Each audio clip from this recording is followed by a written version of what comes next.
Certo. Esse livro ele é uma coletânea de 7 textos sobre o Estado do Brasil.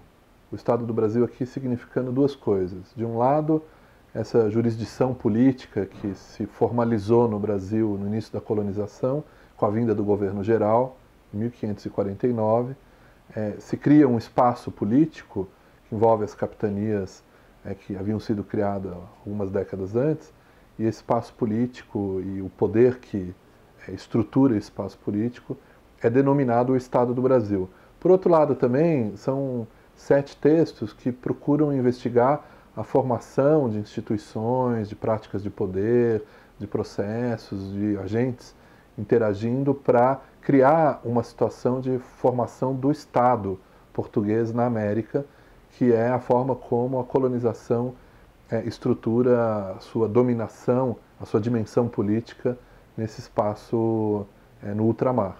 Então, a ideia é trabalhar um pouco com esses dois sentidos. De um lado, um espaço jurídico, um espaço de exercício do poder, um território. Do outro lado, a ideia de como que o Estado português se faz presente na América e como que o Estado é o protagonista fundamental para a consecução desse processo de colonização.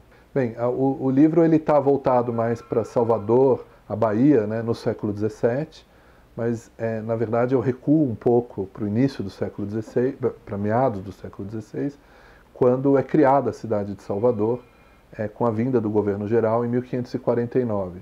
Salvador já nasceu como capital do Estado do Brasil, como será chamado depois esse conjunto, esse espaço político que reúne as capitanias do processo de colonização na América.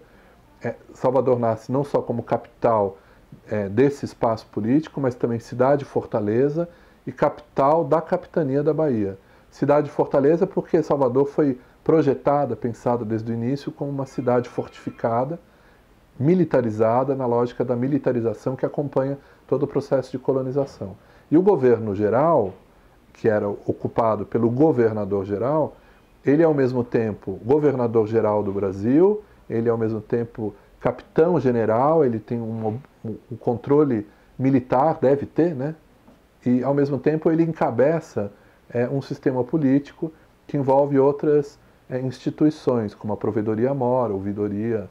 Então, há outros elementos do espaço político que eu tentei, de alguma maneira, analisar em outros capítulos. Então, o livro ele é formado por esses textos.